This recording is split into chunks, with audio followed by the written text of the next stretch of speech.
Від моменту, як на фронтах воєн з'явилися військово-повітряні сили, російська влада в усі роки максимально стереглася від атак з повітря і, як могла, ретельно захищала свою столицю.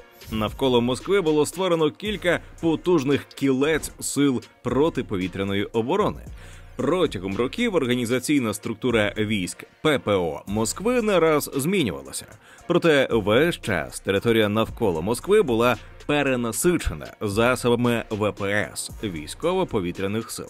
Особливо берегли росіяни Кремль, бо для росіян Кремль, як і вся Москва, мають тотемне значення. Перший серйозний іспит протиповітряна оборона Москви складала восени 1941 року, коли німецькі танки і піхота максимально наблизилися до радянської столиці. Насиченість військ ППО зробило свою справу. Люфтваффе, німецькі військово-повітряні війська, зазнавали невиправдано великих втрат у небі над Москвою – по 30 літаків на день.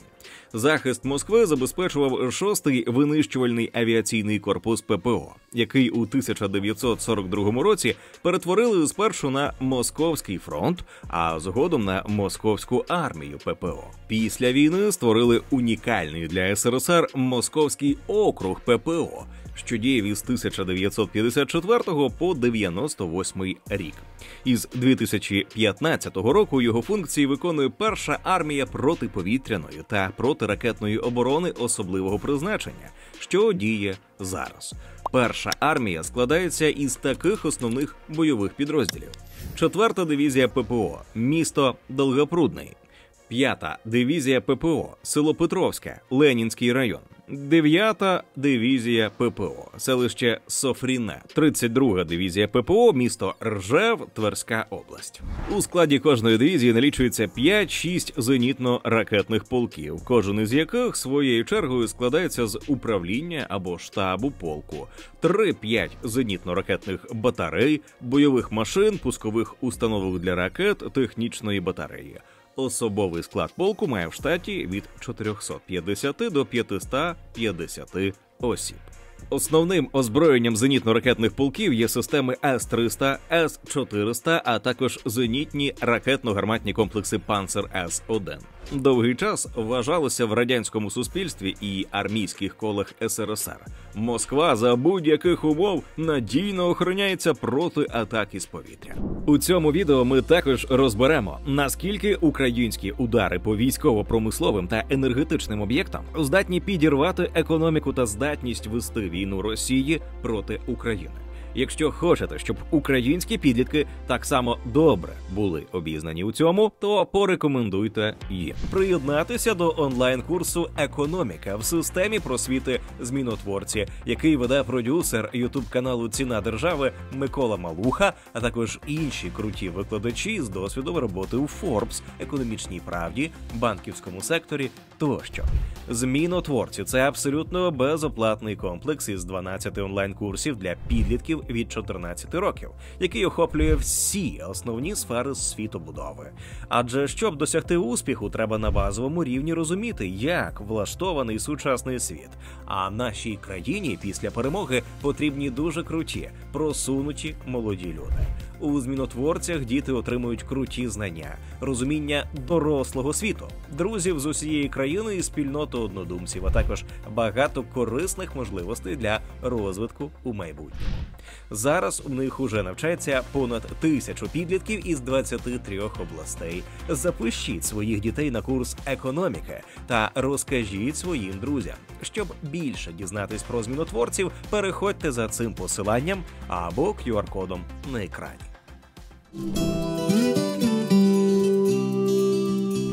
Цей міф розвіяв у 1987 році Матіас Руст, 19-річний німецький пілот-аматор на легкому одномоторному літаку «Цесна», злетів із аеропорту у Хельсінки, увійшов у межах Естонії у повітряний простір Радянського Союзу і взяв курс на Москву.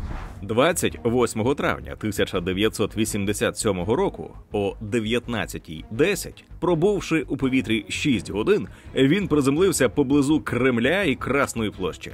Це дуже туристичне місце. Його одразу оточили туристи та випадкові перехожі.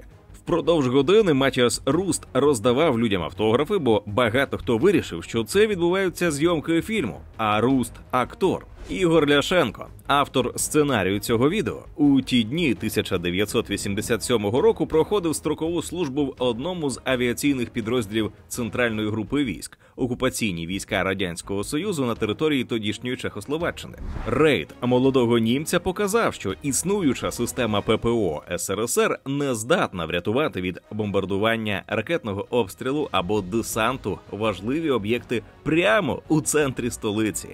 А в авіадивізії Ігоря Ляшенка командири були в розгубленості, адже один політ Руста на Цесні показав не просто помилки, а руйнування існуючої на той момент доктрини протиповітряної оборони. Панічні настрої полковників у штабі згаданої авіадивізії простягалися від наміру збивати всі літальні об'єкти, які потрапили на екрани радарів сил ППО, до повного згортання усіх протиповітряних озброєнь. Командування дивізії безперервно спрямовувало запити до штабу у Москві, але відповіддю було мовчання. Відлуння того рустівського прильоту ми відчуваємо і зараз. Як же Русту вдалася ця, здавалося б, авантюра? Чому його не збили військові, адже він летів над територією, перенасиченою системами ППО та авіацією? І ніхто достеменно не міг знати, чи була у Руста у літаку зброя чи вибухівка. Як Руст дістався Москви? Він летів на легкому, одномоторному літаку. Летів повільно, бо Цесна – тихохідний літачок. І він летів максимально низько над землею. І він не був гучним, як звичні у ті роки бойові винищувачі. Це аналогічні характеристики сучасних шахедів. Завдяки своїм скромним показникам вони легко досягають цілі, уникнувши знищення. Швидкісні винищувачі ППО не могли просто супроводжувати Цесну у повітрі, як то передбачалося інструкціями, нормативами та міжнародними угодами. Система ППО СРСР була заточена під велику авіацію, стратегічні бомбардувальники чи винищувачі НАТО. Проти таких цілей і працювала мережа радарів та зенітних ракет. А легкий літак не вписувався у стандартну схему загроз. Звичайно, Руст не перевіряв, як працювало ППО навколо Москви. Ним керувала молодеча зухвалість і бажання зазирнути за лаштунки імперії зла – СРСР, у якій щойно з'явилися перші пагони демократії. Зараз російська армія активно поновлює мале кільце ППО навколо Москви, яке почало формуватися після Другої світової війни та активно розбудовувалося у часи Холодної війни. До нинішньої війни використовувати систему ППО у нагоді не було. Але ситуація кардинально змінилася. Зараз Москва не просто важливий для ураження об'єкт. Зараз це столиця держави-агресора. Там є що обороняти, є бойові задачі. Проте змінився принцип використання озброєнь. Цілі вражаються не лише потужними балістичними та крилатими ракетами, а й менш потужнішими, проте значно чисельнішими безпілотниками типу «Шахед». Успіхи цих дронів показують роль далекобійних ударних апаратів. Це те, у чому провідні західні виробники іще не наздогнали попит. Вартість простих шахедів оцінюють у суму від 35 до 60 тисяч доларів.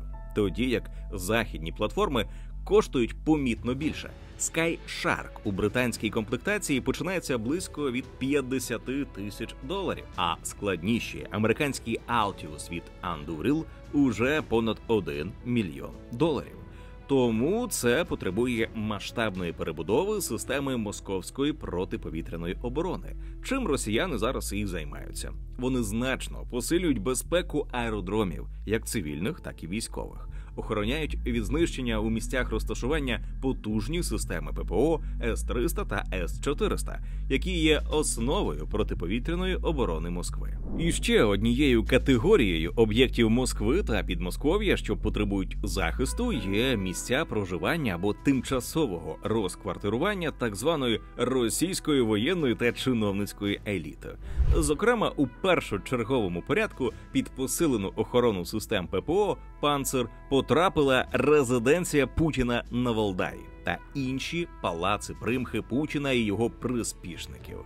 Також панцирі були виставлені на дахах будинків у середмісті Москви, у тому числі на будівлі Міністерства оборони РФ. Подібна практика викликала скепсис, бо ці розрахунки ППО чатували занадто близько від можливих цілей удару.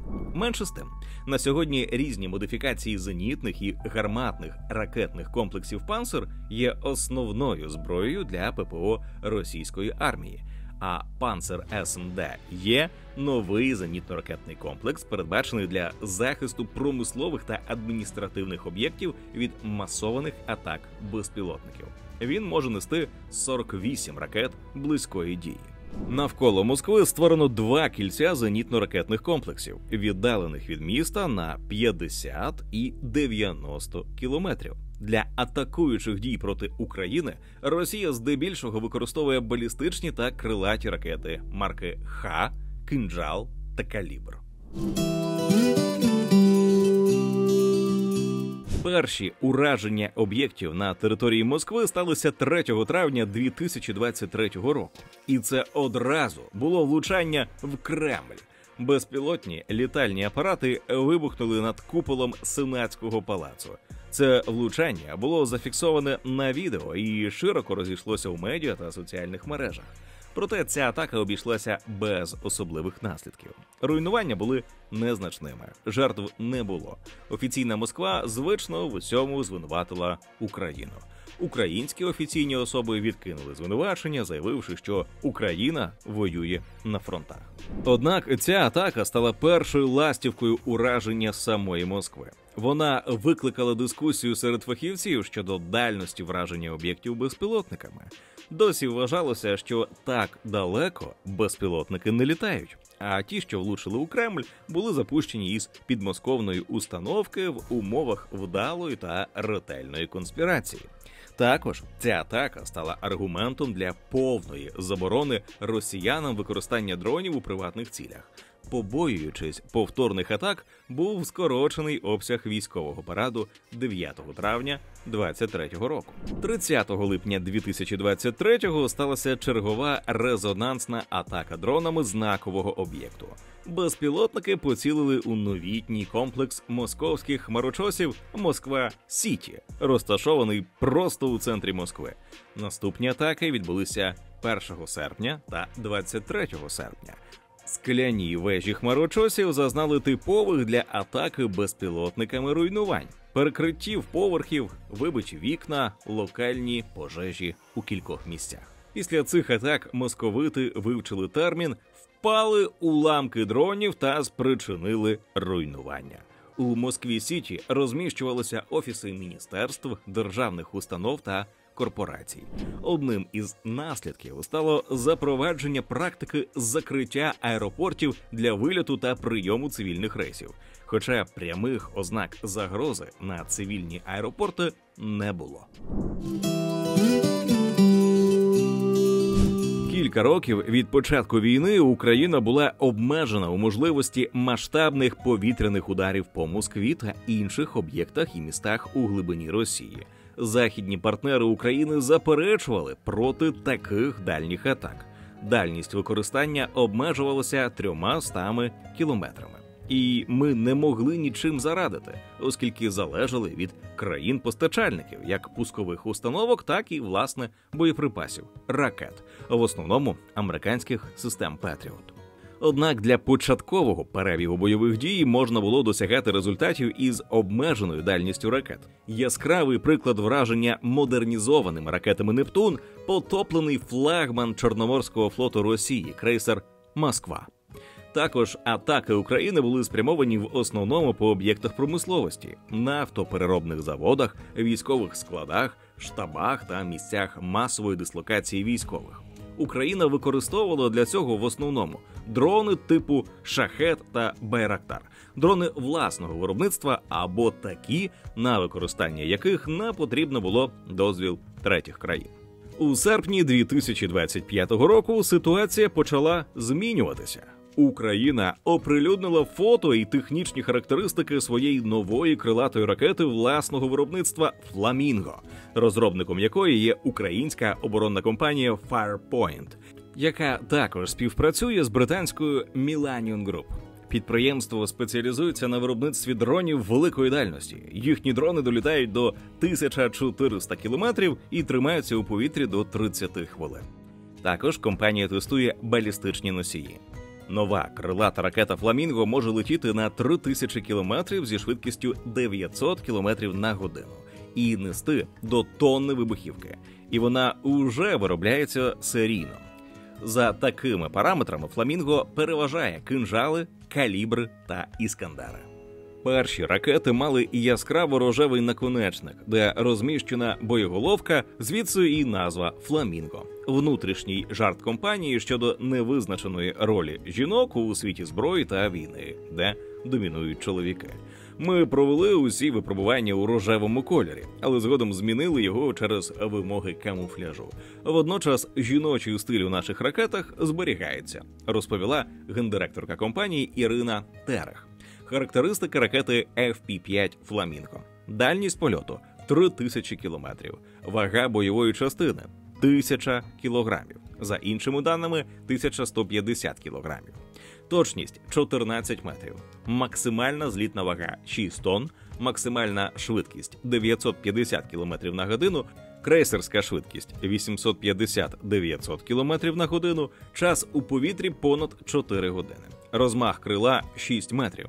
Система наведення комбінована. Супутникова навігація стійка до РЕП та інерціальна. Ракета має фіксоване пряме крило та двигун, розташований над фюзеляжем. Така конструкція, на відміну від ракети з крилом, що складається, та запуском із транспортно-пускового контейнера, спрощує виробництво, дозволяючи досягти заявленої виробничої потужності понад 50 ракет на місяць. Недоліком є довший час передстартової підготовки, який становить від 20 до 40 хвилин. Цих параметрів цілком достатньо, щоб вразити об'єкти на території ворожої столиці.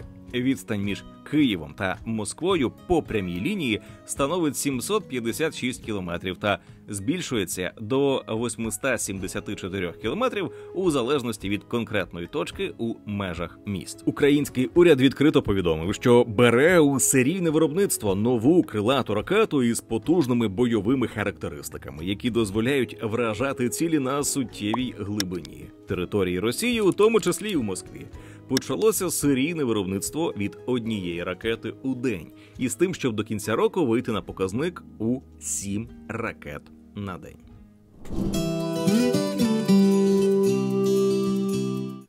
На початку війни Україна майже цілком залежала від іноземних поставок озброєння. А зараз українці самі виробляють мільйони безпілотників, великих і малих, а також інші види зброї. Найбільш відомим є їх використання на передовій. Саме вони зірвали плани росіян на масштабний прорив, змусивши окупантів платити за кожен кілометр захопленої землі. Українська сторона також показала ефективність морських безпілотників для очищення свого чорноморського узбережжя від російських кораблів. Досягнення, яке здавалося неможливим навіть уявити на початку війни. Зрештою, дрони використовують для ураження віддалених цілей глибоко усередині Росії, і останнім часом вони вражають так багато військових об'єктів, нафтопереробних заводів і трубопроводів, що, здається, можливо, вони можуть завдати достатньої шкоди, щоб змусити росіян припинити війну, або хоча б максимально виснажити їхню економіку, аби позбавити ресурсів для фінансування військово-промислового комплексу.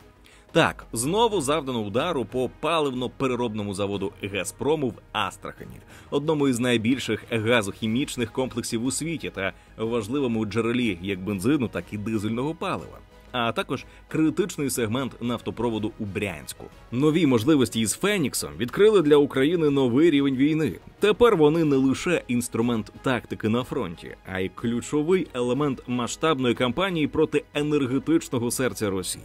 Удар по нафтопереробних заводах, нафтопроводах і газових комплексах перетворюється на своєрідні українські санкції, які працюють жорсткіше і швидше, ніж міжнародні обмеження.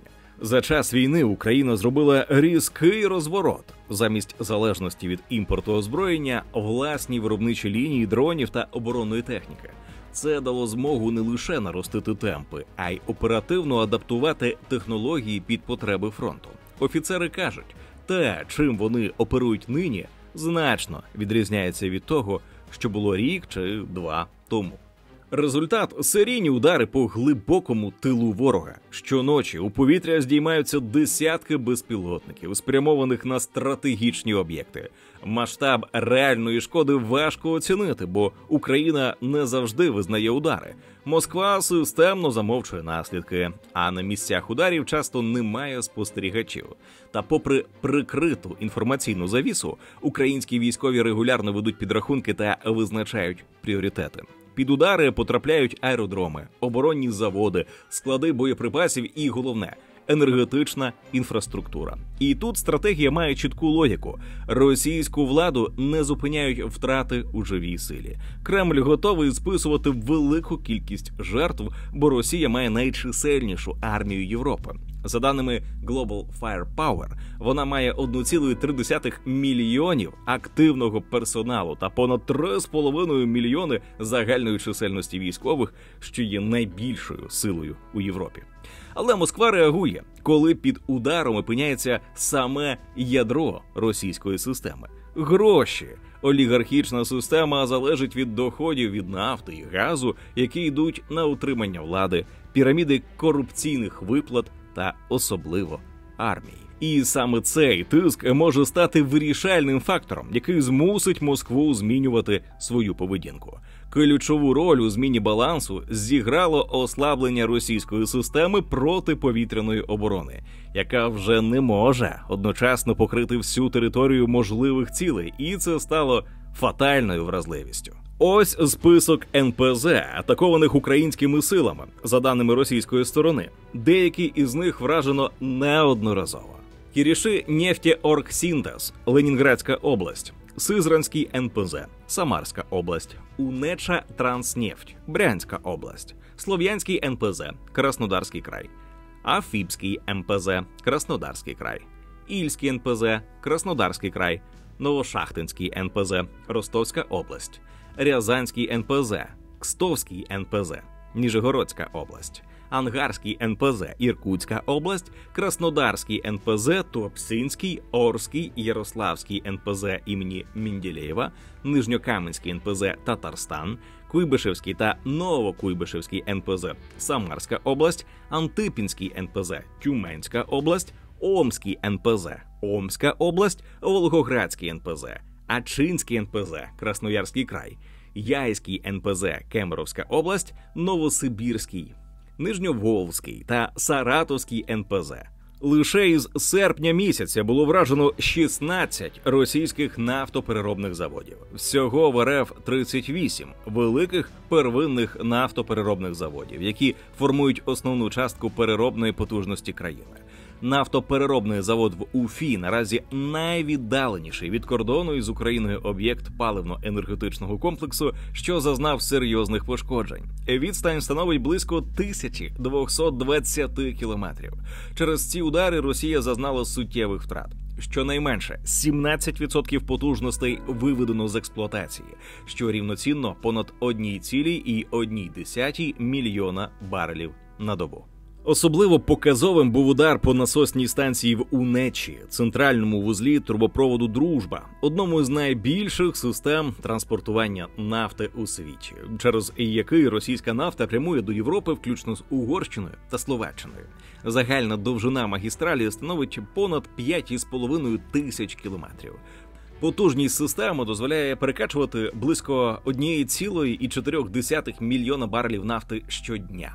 Україна 2 ударами фактично виключила нафтопровід «Дружба». Перший з них було завдано 13 серпня по станції Унеча, другий – 18 серпня по станції Нікольськає. А 22 серпня українські ударні дрони знову вивели із ладу нафтопровід, майже одразу після того, як росіяни відремонтували пошкодження.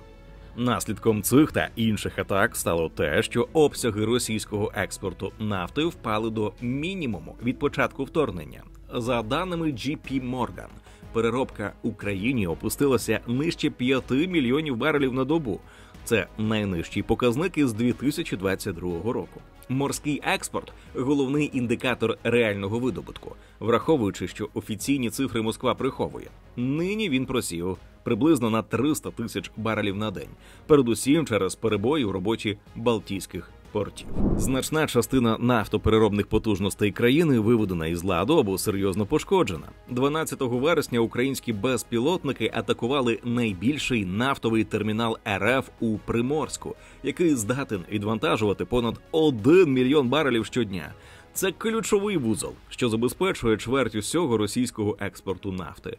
Здійнялась пожежа на 2 танкерах «Афрамакс» по 700 тисяч барелів кожен. А також пошкоджено 3 перекачувальних станції, що подають нафту до сусіднього порту Усть-Луга. Сам Приморськ у серпні забезпечував близько 1,15 мільйонів барелів на добу, тобто 35% усього морського експорту РФ. Тепер відвантаження там зупинені, і невідомо, коли порт відновить роботу. Усть-Луга ж постраждала від ударів ще наприкінці серпня і досі працює лише на половину потужностей – близько 350 тисяч барелів на день. Сукупний ефект – різке падіння експорту, зростання дефіциту на внутрішньому ринку і додатковий удар по доходах бюджету. Доходи від нафти і газу становили від третини до половини загальних доходів федерального бюджету Росії за останні десятиліття, що робило цей сектор найважливішим джерелом фінансування бюджету та військових видатків як пріоритетної його частини. Тепер доходи РФ від нафти уже на 5-річному мінімумі, що безпосередньо б'є по податкових надходженнях і поглиблює економічне уповільнення усередині країни. За оцінкою Міжнародного енергетичного агентства, виручка скоротилася на 920 мільйонів доларів порівняно із липнем і становила 13,51 мільярдів доларів у серпні. Середня ціна бареля цієї суміші знизилася до 56 доларів, нижче за встановлене цінове обмеження Заходу у 60 доларів. Як наслідок, експорт нафти і палива із Росії зменшився на 70 тисяч барелів на добу і склав 7,3 мільйона барелів на день. Видобуток також просів на 30 тисяч барелів до рівня 9,3 мільйонів барелів на добу. Тому Кремль змушений був запровадити заборону на експорт бензину і дизеля до кінця року, дозволивши вивезення лише виробникам у рамках міжурядових угод. Фактично, режим змушений стримувати ціни усередині та жертвувати валютною виручкою, аби утримати дешеве пальне на внутрішньому ринку. За оцінками командувача сил безпілотних систем Збройних сил України Роберта Мадяра Броуді, уже понад 1/5 частина російських нафтопереробних потужностей знищена. Заправні станції закриваються або погано постачаються у різних районах країни. За інформацією Служби зовнішньої розвідки України, за останні 2 місяці по усій країні припинила продаж бензину кожна 50-та заправка. Загалом кількість діючих АЗС скоротилася на 360 об'єктів, що складає 2,6% від загальної кількості. Ті, що залишилися, працюють із жорсткими обмеженнями, відпускають по 10-20 літрів бензину на клієнта або тимчасово продають лише дизель. Найгірша ситуація у Південному федеральному окрузі. Понад 220 АЗС закрилися, що становить понад 14% від їх загальної кількості в окрузі. На 12-14% скоротилася кількість заправок у Ростовській області, Марій-Ел та Єврейській автономній області. Дефіцит відчутний і в ключових економічних центрах – Москві, Підмосков'ї та Ленінградській області, де Лукойл уже заборонив продаж бензину у каністрах. Державна газета «Ізвєстія» навіть визнала своїм читачам, що гостра нестача палива поширюється на центральну та східну Росію, а також на Крим. Проблему, яку вона, як не смішно, пояснила сезонним зростанням попиту на паливо та зростанням туристичної активності. Насправді ж, Росія відчуває паливну кризу, яка б'є як по економіці і, відповідно, по можливостях фінансувати військові і оборонні сили РФ. Захист російських нафтопереробних заводів виявив системні слабкості протиповітряної оборони, які стають дедалі очевиднішими на тлі масованих атак дронів. Найперше, у чому полягає проблема? Так це в тому, що ресурси захисту обмежені. Сучасних систем ППО просто недостатньо, щоб прикрити одночасно усі стратегічні об'єкти по всій країні. У пріоритеті залишаються Москва та великі військові бази, тоді як промислова інфраструктура у глибині території займає другорядне значення. Це робить навіть найбільші НПЗ вразливими. І хоча Росія говорить про прикриття нафтогазових об'єктів ракетними системами, такими як «Панцер», та все ж їхній захист є фрагментарним або не повністю інтегрованим у багатошарову оборону. Додатковим фактором є протяжність самої Росії. Сухопутний українсько-російський кордон становить 1974,4 кілометри, морський – 321 кілометр, що у сукупності складає понад 2295 кілометрів. Основні сили ППО Росії сконцентровані на кордонах і поблизу столиці, що створює великі прогалини у покритті. Через них низьковисотні та малопомітні цілі можуть проникати вглиб країни, досягаючи критичних цілей, перш ніж їх виявлять чи перехоплять. Навіть коли російські офіційні джерела звітують про високий відсоток збиття, на практиці достатньо кількох проривів, аби завдати серйозної шкоди. Технологічна і тактична неготовність ППО до боротьби із масовими дронами, класичні зенітні ракети і комплекси дальньої дії С-300, С-400, «Панцер» добре працюють проти ракет і літаків, але вони дорого обходяться і не оптимізовані для масових хвиль малих безпілотників. Ця асиметрія робить оборону економічно програшною. Навіть за умови значної кількості збитих дронів, частина із них гарантовано досягає цілі. Збиття ракетами не гарантують захисту ключових об'єктів від дронових атак. Оперативна складова також залишається слабкою. Для ефективного захисту потрібна інтеграція сенсорів, радарів та засобів ураження в єдину автоматизовану систему. У Росії ж існують проблеми із координацією та швидкістю ухвалення рішень, а також брак сучасних засобів виявлення низьковисотних цілей. Це затримує реакцію і дозволяє дронам обходити захист або перевантажувати його. Наслідки таких прогалин уже очевидні. Рашистський військово-промисловий комплекс після 2022 року мав швидке зростання кількості окремих зразків – бронетехніки, систем артилерії, безпілотників, але це не усунуло фундаментальної проблеми третього року війни – обмеженості реальних виробничих потужностей і технологічних вузлів, які необхідні для одночасного відновлення втрат, безперебійного забезпечення фронту та модернізації складних систем, зокрема ППО. Дослідження Chatham House показує, що зростання обсягів часто супроводжується спрощенням продукції і падінням інноваційності. Ситуація ускладнюється санкційним тиском на ланцюги поставок високотехнологічних компонентів. Ключові елементи сучасних систем ППО – спеціалізовані мікросхеми, сенсори, компоненти для радіолокації та високочастотні вузли – історично імпортувалися або вироблялися із використанням західних технологій. Послідовні обмеження на експорт напівпровідників підвищили собівартість імпорту і зробили постачання критичних чипів нестабільним. Це прямо впливає на можливість масового серійного виробництва сучасних ППО-модулів у Росії. Навіть коли заводи працюють інтенсивно, ВПК вимушений розподіляти виробничі пріоритети. Більшість потужностей і матеріально-технічних ресурсів йдуть на виготовлення простих, швидко збираних зразків для фронту. Більші партії броні, артилерії, некерованих боєприпасів, масових дронів. Це залишає обмежені виробничі і інженерні ресурси для дорогих, складних і капіталовитратних програм, модернізації С-300-400 подібних комплексів. Наслідок – маса продукції зростає, але її технологічний рівень і якість – ні, або зростають значно повільніше. Останні раунди санкцій і адміністративних дій мали на меті перекрити саме ті дірки, якими користувалися для доставки високотехнологічних компонентів. Росія виявилася досить винахідливою у пошуках паралельних каналів. Транзитні шляхи через третій ринок, наприклад, Китай, Гонконг, Білорусь та інші.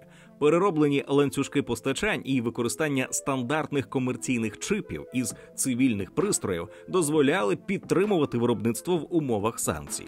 Хоча Росія частково компенсує втрати через імпортозаміщення і хиткі ланцюги закупівель, ці заходи не можуть у короткі строки відновити повноцінний доступ до компонентів. Це стримує модернізацію ППО, погіршує їхню ефективність проти сучасних загроз, особливо дронів і високоточної зброї, і робить російські системи більш уразливими. Ще одна проблема – кадрова. Оборонно-промисловий комплекс РФ стикається із гострим кадровим дефіцитом. Бракує не робочих рук загалом, а кваліфікованих спеціалістів. За різними оцінками, розрив сягає від 140 тисяч до 400 тисяч працівників, включно із десятками тисяч висококласних інженерів. Проблему поглиблюють мобілізація, конкуренція між підприємствами, відтік мізків та старіння кадрів. У конструкторських бюро середній вік перевищує 70 років. Молодь здебільшого уникає оборонної сфери, віддаючи перевагу приватному сектору, більш адекватні люди взагалі еміграції. Російський ВПК перевантажений війною і не встигає одночасно відновлювати втрати, забезпечувати фронт і збільшувати виробництво ППО. Це має кілька наслідків. По-перше, темпи і якість модернізації падають, тож ППО стає менш ефективною проти дронів, ракет та сучасної високоточної зброї.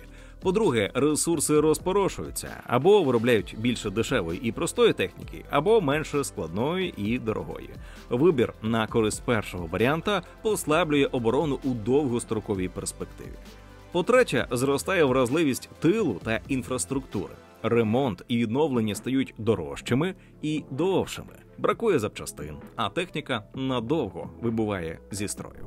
У середньостроковій перспективі, якщо тиск на фронті збережеться або посилиться, включно з ураженнями об'єктів тилової інфраструктури і НПЗ, Москва може відчути стратегічну дилему. Або кидати іще більше ресурсів на фронт і відкладати розвиток ключових систем, або зменшувати бойові витрати і шукати політичні компроміси.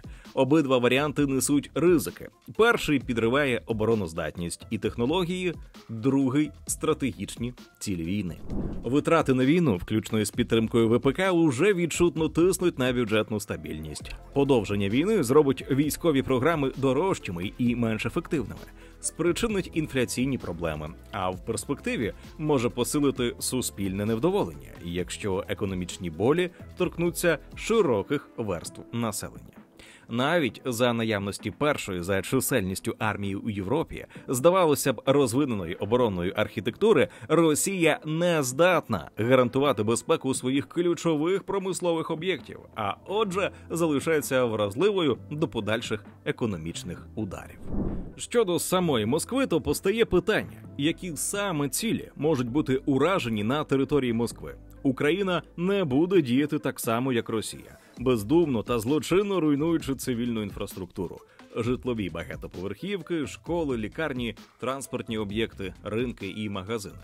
Нас цікавлять критичні об'єкти, які завдають максимальної шкоди як безпосередньо військово-оборонному комплексу, так і економіці країни.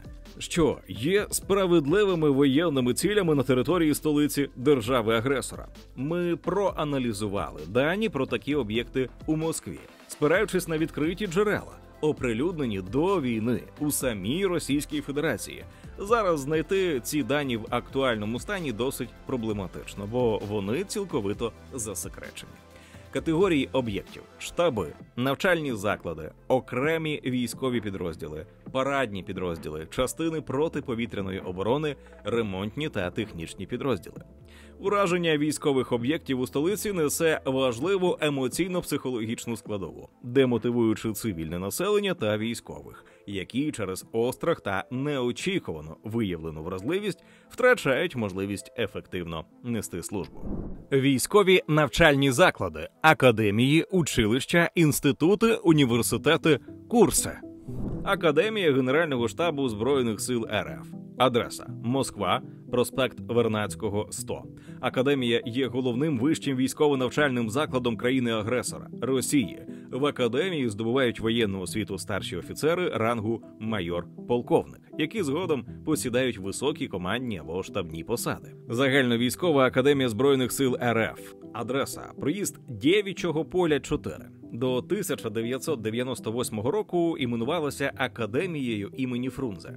Також 98 року до Загальновійськової академії була приєднана Академія бронетанкових військ. Наразі Загальновійськова академія – другий у російській армії за статусом воєнний учбовий заклад після Академії Генштабу. Навчаються у Загальновійськовій академії офіцери командної ланки, батальйон, полк. Військово-інженерна академія інженерних військ імені Карбишева. Адреса: селище Нахабіне, вулиця Карбишева, 2. Академія ракетних військ стратегічного призначення. Адреса: Китайгородський, проїзд 9-5. Також Московська область, вулиця Карбишева, будинок 8. Академія зовнішньої розвідки. Адреса: Хлєбніківський лісопарк, Митіщинський район, селище Нагорне.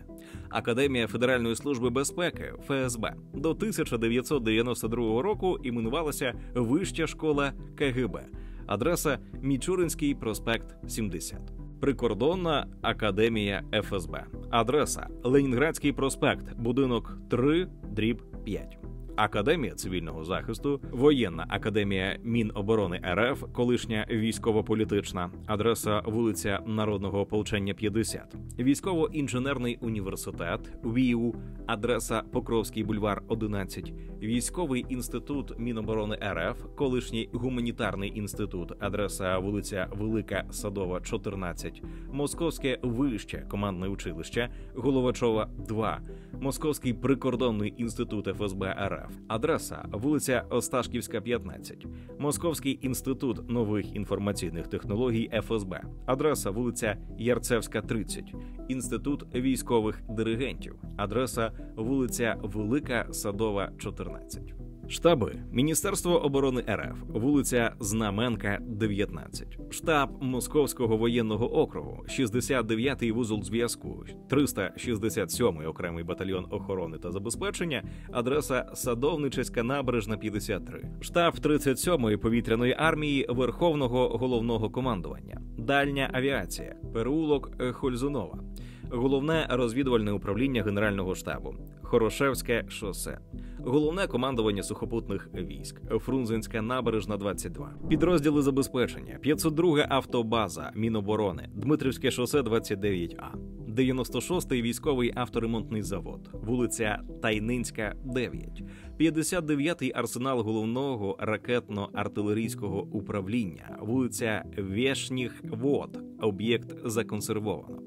22-й бронетанковий ремонтний завод, вулиця Маршала Рибалка, 2. 37-ма автобаза Міноборони, вулиця Маршала Бірюзова. 101-й центральний авторемонтний завод, танковий проїзд, 4. 147-ма автобаза Генштабу, Провіанські склади. 69-й вузол зв'язку Генштабу, Космодем'янська набережна. 367-й окремий батальйон охорони та забезпечення Генштабу, Космодем'янська набережна. 3698-ма автобаза Міністерства оборони, Очаківське шосе, 3. Окремі підрозділи: 45-й окремий розвідувальний полк, розташування Сокольники. Окремий комендантський полк, розташування Лефортове. Перша окрема стрілецька бригада охорони, розташування Чернишевські казарми, Подольське шосе 8/4. 27-ма окрема мотострілецька бригада, розташування Теплий Стан. Наукові заклади. Центральний науково-дослідний інститут, вулиця Полікарпова, 19А.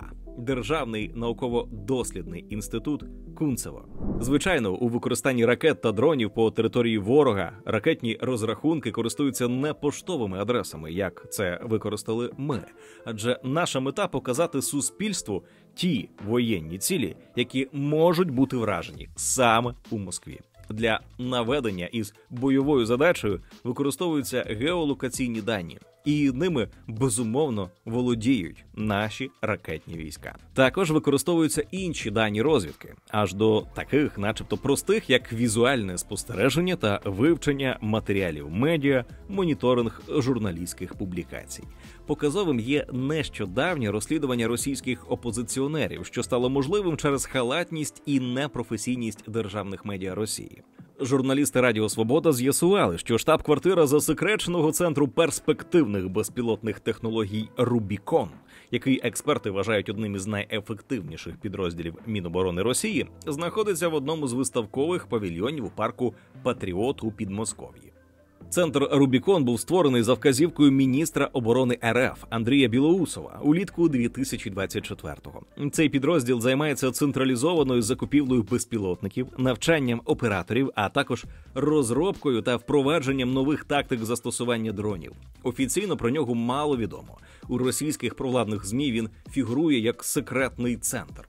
Геолокувати базу Рубікону журналістам вдалося за відеозаписами. Штаб-квартира з'явилася у 3 відео російської пропаганди. У жовтні 2024 року її показали у ролику на каналі Міноборони, у лютому 25-го року у телесюжеті пропагандиста Володимира Соловйова, а у серпні у телеграм-каналі самого Рубікона.